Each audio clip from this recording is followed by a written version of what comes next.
What's up, everybody? I know it's a little late.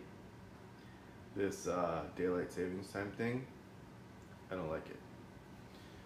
I don't like mornings as it is, but I don't like it right now. So, I'm cooking breakfast. I got the pan heating right now, got a coffee in my hand. So let's talk about it. Let's talk about the top 3 reasons why your band might not be getting their gig they want. There's many more reasons than this, but this might kind of break it down to simple, okay? And I don't mean any of this stuff to be not being facetious. I mean, this is real. These are real reasons, you know, and I think none of them are unsurmountable. And I think if you really want to play at a place, I think if you really want to play the gig you want, I think if you want to get your band out there, this really is in the spirit of trying to help you. Okay, I'm not being a jerk about this. You know, we see a lot of bands on kprlive.com. There's a lot of, you know, we do lots of stuff to support local music everywhere. Because I always say this, local music, you are a local musician somewhere. No matter who you are, I don't care if you're Taylor Swift or Billy Joel, or it doesn't matter. You're a local musician somewhere. And it always starts with getting a local gig. So 3 reasons why you might not be getting the gig you want. Like I said, these are not unsurmountable. And if you start thinking about somebody other than, you know, don't be selfish about it, then this might work, okay? Number 1 is your band sucks, okay? And I don't mean that in a mean way. I mean that in like, you guys are sitting around in a room and you're like, you know what? We're not ready yet. We need to practice some more. We need to go out to some open mics. This is a new thing. You know, just because you were in a band before doesn't mean you can get with a bunch of new guys and say, well, I had a band before and I got gigs before, so now I should be able to get a gig wherever I want. That's not how it works. When you start a new project, you start a new project. Sometimes, if you have a really good reputation, maybe you can get a gig. But nobody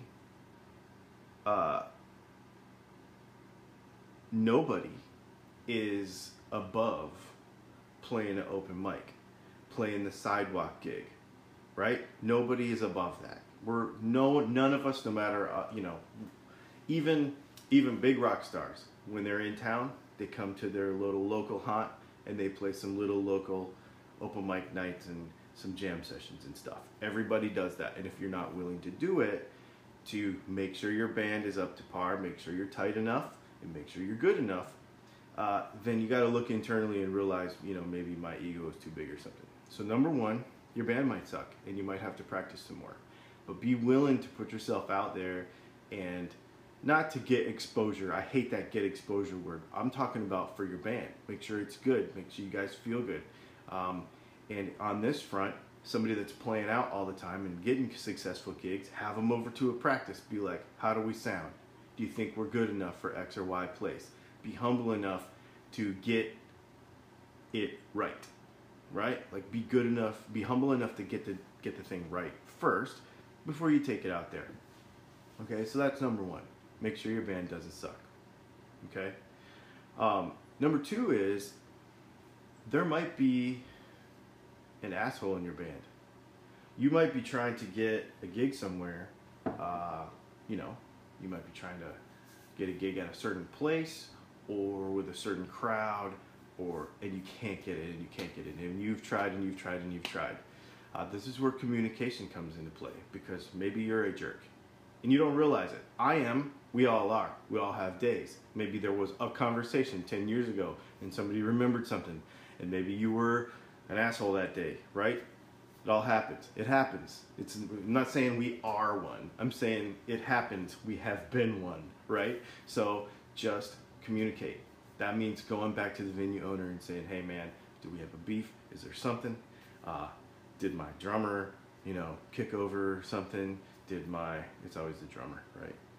Did my bass player not speak to you because they never speak to anyone? You know, did my lead singer leave without wiping off his microphone? I don't know. It could be anything stupid. It could be anything stupid. It could be, but This comes back to internal again. We always blame everybody else for the reasons why we don't get where we want to get and get the success we want, but it's usually internal. Same thing. Maybe somebody's a jerk. Maybe we got to figure that out, sit down as a group and be like, hey, the reason we're not getting a gig, let's talk about this in a room and see if we can figure it out. It's all about communication, right? But it's internal again. It's the same thing. Waiting for my oil to get hot, didn't even turn the pan on. How about that? So it's internal, you know, it's an internal thing. It's not, has nothing to do with anything else. This also goes with how we network with our band. So under the number 2 is somebody in my band and asked. It also depends on how we network with our band. If we are one of those people that, because it's all about networking, right? It's all about knowing people, and we say that like knowing people. If you know somebody, you're going to get a gig. That's not really what it's about. It's about when I interact with people about my music. How am I putting myself out there? Am I putting myself out there as the super jerk who knows everything? Or am I putting myself out there as the guy that wants to help everybody and be a part of whatever because this is fun, right? I mean, so how you put yourself out there is a thing. And if you are constantly a complainer, if you are constantly, you know, a jerk, if you are constantly, it's gonna follow you around, man. So you gotta be careful with that. You know, so again, go internally, figure out what the problem might be, identify it, and then that doesn't mean you got to give up on a certain place. It doesn't mean you got to give up on a certain crowd. You just got to go re-communicate in a new way, the new you know, and figure that out. This is all really super fluffy stuff, but it's really true. It's really true. So, you know, number 1, your band sucks. Number 2, you're an ass. Okay, right? If you just put that in 2 simple words. But it's really more than that. It's just how you present yourself to the world. It's a huge deal. Number 3, and this gets into a little bit more of the business and technical side of it, the technical side of the business part. A lot of people think about how and where they get their gigs. To me, this is just an opinion, but this is how they go wrong. Okay, many people, I believe, when they say I want to play at a certain place, the first thing they say is, well, that band's got it locked up. They're there every Friday. They're there every whatever. They've got it locked up, and I could never get in there, and because I don't know somebody, I'm never going to get in there. Okay? That attitude is the problem. And the reason for it is you have to go back to why we get gigs in the first place and why we do what we do. Okay, when we play music live. Excuse me. When we feel like that, when we think of it like that, like I can't get a gig because somebody else has the stage locked up because every Friday night they're there all the time. What we're doing is we're making it into a competition. We're saying that I'm trying to compete for the stage time. My band is as good as yours. I'm trying to compete with you to get this stage time in front of a particular crowd, at a particular club, at a particular bar, whatever, right? That's what, thank you. That's what happens. It becomes a competition. That's where the competition, the click, the everything starts is, well, I'm trying to get a gig on that stage, but you're already on that stage, but my band is better than yours. See, then it becomes that, okay? That means that we're doing it for the wrong reasons. And I'm not talking about the art of it. I'm talking about the business of it, okay? The reason a venue has a band is because they are trying to fill their house. So let's take a local bar. They're trying to drive up a drink tab. That's it. They're trying to drive up a drink tab. That's all it is. They're trying to sell beer and spirits. That is what they're trying to do. The entertainment that they hire, they are trying to bring as much of that music, of that local crowd into that establishment to buy beer on a repeated basis. Okay? So that means that if I am the owner of a club and I have a particular feel and a particular ambiance that I'm going for, then I'm going to hire bands that lend itself to this crowd. And typically, because this club or this bar is on a particular block in a particular town by a school or by a, like a college, or, interacting with other clubs around it and that sort of thing, they've got their thing and this is what they do, okay? And so that means that they're trying to draw in new customers all the time, and they're also trying to satisfy the regulars that are already there. Okay? So this means that they are trying to hire a band for a amount of money, or or however they pay them. It doesn't matter. That's not neither here nor there right now. To do two things: draw in a new crowd and retain the crowd that they already have. What happens a lot of times with bands that think that here's what you hear. Here's what you hear when a band doesn't understand the business side of it. Here, let me put this food in this pan.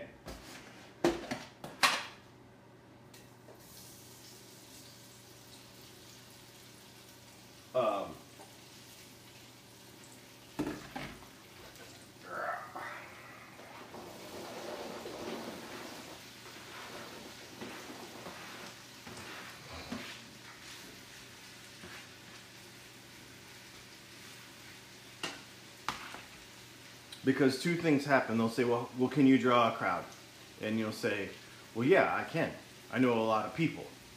And so that friend of that band and all their friends come to this gig, okay? And let's say they bring 30, 40 people and the place holds 100 people. That's pretty good, right? But in the process, because the genre of their music does not match what is already happening, the patrons that are already there are like, well, I guess it's time to smoke because we don't like this band because this isn't what's normally here. And they all leave. So you've got 100 people, and you've got 60 people in there, and let's say 40 of them leave because they don't like the music. Then the 40 that come in are a crowd that's not a regular. So what you've done is you've pissed off the regulars who are always there, always reliably drinking, and always servicing that establishment. Then you have the 40 people that drove those other people out. The bar loses because they have not only lost the original people that are there, and they've only been replaced by less than that many people by this new thing, but they've also upset their patrons that are already there. So you can't just assume that you're going to be able to play a place because you're good enough. It's a business decision based on the owner. Here's the thing that you gotta get over as a band. The owner of most of the time, and I hate to say this, but it's true, most of the time, the owner of the bar doesn't care about your band. They don't care how good you are. They don't care how successful you end up being. Most of the time. I mean, it's sort of sad. But as a business owner, all I care about is how my business is perceived in the world. If your band does not align with how I want my business to be perceived in the world, I'm not going to have you back. It has nothing to do with how good you are. This is my street corner. I own it. And this is what I want it to look like to the world. And if you don't look that way, then I don't want you here. It has nothing to do with your band. So this is, again, a selfishness thing. So what can we do to get the gigs we want? Okay? This is nothing about clicks. This is nothing about, I know a guy who knows a guy who can get me in there. This is all internal. This is simple life lessons stuff. So the 3 reasons most people don't get a gig is 1, your band sucks, or you need more practice, or you gotta tighten it up. 2, what was 2? 2 was somebody in the band is a jerk or an ass, and they have pissed off somebody and they've made it harder for your band to get a gig. And number 3 is you don't understand properly the audience at the place, and you don't understand the business goals of the owner of the club or the bar or the whatever the venue is, okay? And therefore you do not fit properly. So what can you do to fix these 3 problems and get the gigs you want? 1, practice. This all comes down to humility, and it all comes down to working with everybody who you think is out to get you, okay? Because there is no competition. There shouldn't be. We all play different music. We all play different music. We all do different stuff. There should be no competition. So how can you fix the feeling of there's competition? You work together.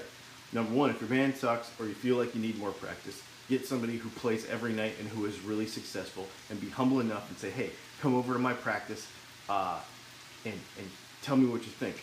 And they say, well, I think you should tighten up here, here, and here. I think this is awesome. And they say, and if you do this, this, and this, invite me out to another practice. Let me check it out, and I'll recommend you to so and so and so and so, because it always takes references, right? And don't assume that you're just gonna get a gig. You got to do this stuff. You have to do it. Okay. Number 2 is if you have had a communication breakdown in the past with somebody, if you are constantly spitting retarded stuff on Facebook all the time, stop and just be cool and network. And remember that we're all doing the same thing. Work together. Don't work against each other. Okay.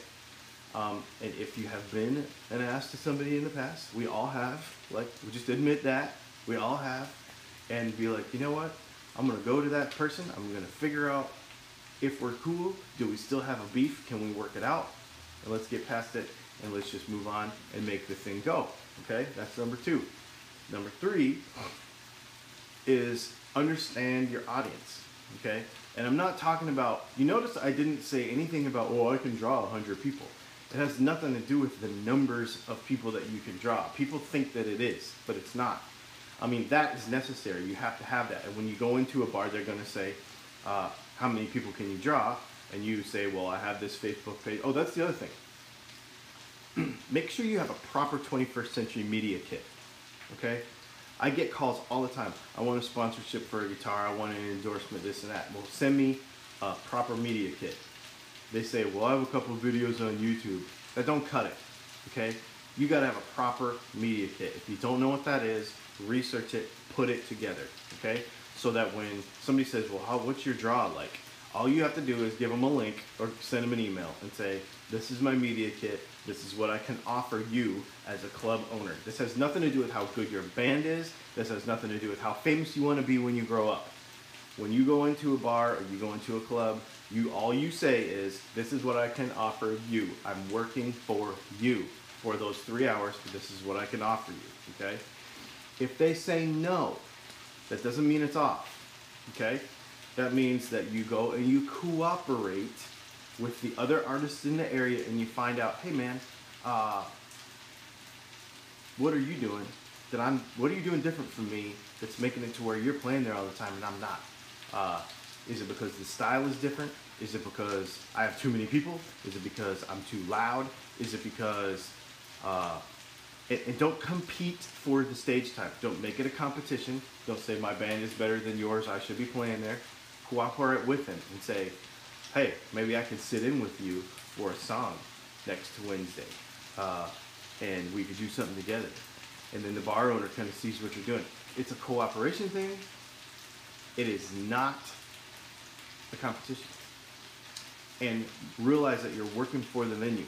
You're not working for yourself. You're not promoting yourself when you're playing the gig. That's the biggest problem that people have.